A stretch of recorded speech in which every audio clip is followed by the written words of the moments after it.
The upcoming race weekend will be a crucial appointment for the 2024 Formula One Championship, particularly for Scuderia Ferrari. For the championship, it will be a race that must confirm McLaren's significant progress with the latest updates in order to keep the fight open with Red Bull, and especially Max Verstappen. For the Milton Keynes team, on the other hand, more updates are on the way. And it will be a test bench to understand how much the competition has really reduced the gap.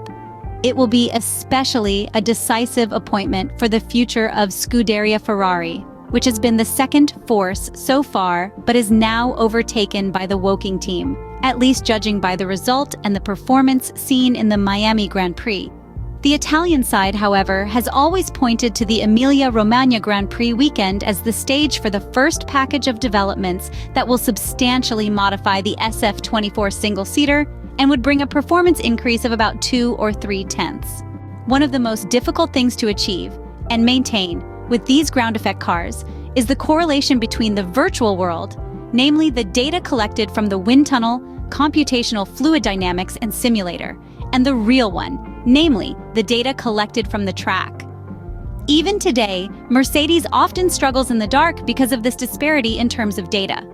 Some high-profile technicians, such as McLaren team principal Andrea Stella and Ayao Komatsu from Haas, have also revealed how often different results are found on the track compared to the wind tunnel, sometimes negative but sometimes positive, as happened with the VF-24. In Woking, an important step forward was expected with the updated MCL-38 car, but it took confirmation from the track to breathe a sigh of relief. Only after the initial feedback was the 4/10 progression confirmed, therefore turning into reality with a good basic setup found as well. And this is what is also happening within the walls of Maranello, where there is much anticipation for the evolution of the SF-24 car, which has been studied and planned for some time in the virtual world. The production of parts has begun, but there has never been a real intention to introduce these components in advance at the Miami International Autodrome in Florida. At the Imola circuit, there will also be a return to the normal race format after the Chinese Grand Prix and the Miami Grand Prix, which took place based on the sprint format, with the first 2 sprint races of the 2024 Formula One season. Ferrari will therefore have 3 free practice sessions in order to study and verify that the new parts behave as expected, but not only. It is not new that, with the introduction of large aerodynamic development packages, Ferrari, if possible, carries out a filming day at home track in advance. It happened already in 2023 with the SF-23 when, before the Austrian Grand Prix, the new front wing and the new floor were tested at the Fiorano racing track. It was an explicit request from the technical director who wanted to confirm the simulation data on the track. This year too, team principal Frédéric Vasseur and Italian aerodynamicist Enrico Cardile, Ferrari's head of the chassis area, have once again planned a testing day to bring the SF-24 single-seater in its 2.0 version on track.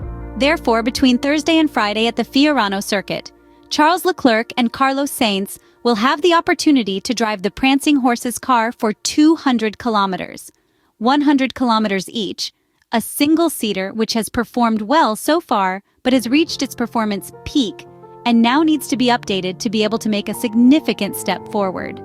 The 2 main drivers will then gather the first indications about the updates that will say what the future, at least for this Formula One season, will be for Ferrari. And if a fight with Red Bull and McLaren is possible in this 2024 F1 Championship, the Miami Grand Prix saw 3 major teams in the spotlight, namely McLaren, Red Bull, and Ferrari, but with 3 different views of what the weekend brought and meant. The victory of the Woking team also came thanks to a series of fortunate circumstances, particularly the timely entrance of the safety car. But it is undeniable that, when given the chance to express its pace in clean air, Lando Norris showed a superior rhythm to that of rivals. For Red Bull, the American stage represented a weekend where they failed to capitalize on the usual potential of the RB20, on which they also need to work finely, compounded by the approach of their opponents. Max Verstappen never found the ideal feeling with the car, neither in qualifying nor in the race, and then had to deal with damage to the floor when he dislodged the bollard at the chicane. It is precisely in this context that Ferrari's weekend fits.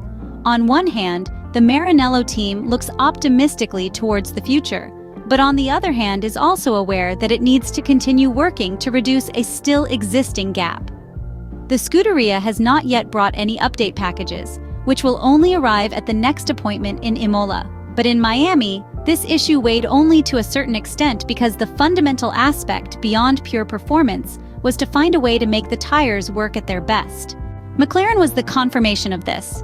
After a challenging qualifying on the soft tires where they never managed to exploit them to the fullest, in the race with two more durable and flexible Pirelli compounds, such as the medium and hard, the MCL-38 magically found the pace to stretch its legs and soar towards the race victory.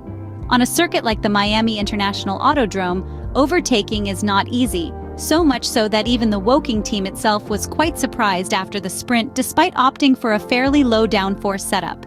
That's why track position became crucial. While it's true that Oscar Piastri was able to overtake Charles Leclerc in the early part of the race, the Australian never managed to really pull away, with the Monegasque always well anchored behind him.